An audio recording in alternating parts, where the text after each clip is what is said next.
xisbiga wadani waxa leh warcir rawid kiibsan waaye dadku macaarid buu baahan yahay xubin macaaridad daba noqon karto mas'uuliyadii macaaridad qaadan karta xisbiga kana min dagaalamayo oo foodawayo iyo qas dalkana uma baahna oo horeysa halkan waxaanu kaga habalyeynaa safarkii uu madaxweynuhu ku yimiday gobolka Awdal ee darnaan nabadeynta gobolka Awdal shidaalkii yaraayay bulshada soo kala dhaxgalay iyo sidii uu uga saaray waxaanu ku habalyeynaa horta isaga iyo waftigii oo hogaaminayay ee gobolka yimid iyo oday dhaqameedkii kala shaqeeyay dhammaantood waxaan habalyeynaa waxaan leenahay ilaahay xasanaadkiisa hayri siiyo wala dareemayaa nabadii dadkii qalbi qulubtoodii wad ku xaadeen bacdbad isku mariseen kullay marka mas'uul leeyahayna shaqada mas'uulku waxa weeye meel kasta wax ka dhacaan inuu waqti geliyo tabaneeyay cishu madaxweyne ku xigay gobolka loo joogay uu joogay arinta nabadeynta arintiina maanta way dhamaatay alxamdulillah inta hadayna waxaan rajaynaynaa inay si khayr qabtaan ay ku soo dhamaato waxa kale oo doonayay inaan ku darsado oo halka ka hambalyeeyo komishinkii shalay la laariyay oo iyagana duco iyo hambalyeeyo isugu darayo oo leeyahay ilaahay xilka haydii fududeeyo shaqo qarab baad qaadeen mas'uuliyad baad qaadeen oo idin ducaynaya waan in hambalyeeynaya ayaan leeyahay ilaahayna xilka haydii fududeeyo waxa kale oo doonayay inaan ku darsado muddo kordhintii golaha wakiilada iyo golaha guurtida dalkeenu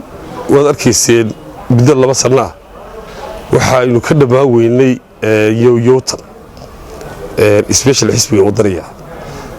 deedna taasaa sababtay horta miisooyin mashaakil kale isaga dagaal iyo kulbad dalkii foodo galiyay mar kasta oo uu dalku dagaal iyo foodo galana sharcigeenu wuxuu dhigayaa in la kordhiyo muddada doorashada sida caadiga hadii ay arin technical jirto 6 bilood laakiin hadii ay xaalad jiraan imka xaaladaha wadani lagu abuuray gobolka waxa la kordhiyaa 2 sano marka wadani horta inuu kordhiyay 2 sano golaha guurtida go'aan kaligood si gaareen ma helo xagga wadooyinka ibdi weey iyagana sidaa ay ka yeeleen ay dalkii ugu soo dabaaleen xasiloonida iyo waqtigii munaasibka ay ku ahayd ay ku sibeen iyagana waa hambalyeeraya waxa kale oo hambalyeeraya oo arso jidii iyada hambalyo xisbiga xaakimka si guud bal wada hambalyeeraya waxaan ku hambalyeerayaa sidii mas'uuliyadda iyo deganaashiyaha lahayd ee yowtakii iyo hadaladii ka soo yeeriyay cunfiga iyo xumaanta lahaa ee wadani ay uga gaabsadeenna waan u hambalyeerayaa waayo shacbigeenu caami caalibaa la isugu jiraa dadkeenu waa dad isku ogtaho intooda badan waa dad dayaro wada shaqaystaa hadalkani uu dhaga barjaqeeyay maalin kasta hadal baa taagnaa TV-ga caybaa soo taagnayd waxa hadii laga jawaabi lahaa ma qaadi kareen dadkeenu anaguna gaabsi baa sameeyno mas'uuliyadda kulleena saarano xisbiga xaakimka noo inaan dadku u dajino hadba wixii jira annagana saarata waxa la yiri nibba wuxuu iib keenay dameer ayuu gadageeyay deedna markaas dadkii yiraahdeen bal dameerkii aad iska eego inuu iibsameeyay kale markaas waxay taabteen xaqiisi dabo u haraatiyay soo qaraacay ninkii ayuu hadana soo kacay hadana afkiisa eeg bisiro u qariinay markaas ninkii wada wuxuu ku yiri warkan ciidka ibsanaysay orda halka ka tigay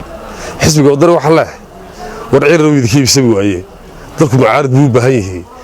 xubin macaaridad daba noqon karto mas'uuliyadii macaaridad qaadan karta xisbiga kana min dagaalamayo oo foodawayo iyo qas dalkana uma baahna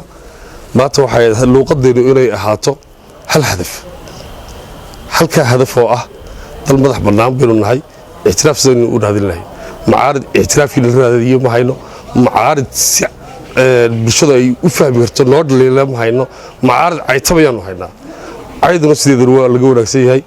عرور من هنا ذو يبرون هاي عروتها عيد اللي جوا عبد الرحمن هذول يراتي سوق الغاليين وولايات الدنيا نفوق الغالية حلا نوقف بركو يراتي سوق الغالي وايو أي ولايات الغالية مركان سوق الغالية تحس بيجودي بسيرة بدش شو بيجونك على كسرات waxa kale oo isla halka ka habalyeelaya oo isaga oo aqaanaba horta odaygu ugu weeraa Soomaaliland injineer Faysal Ali Waraab waxa weeye waa xubin macaaridadiisu ay cadahay baliisha uu noo sheegayo waanu qaadanaynaa wixii naga qaldan noo sheegay waanu iska toosinaynaa oo arkimayno xumaan odaygaasi waa toosiye ma aha isagu wax dubiye waanu qaadanaynaa dhalisha Faysal laakiin xisbiga wadada waxa la soo bedeshay idinku xubintaasi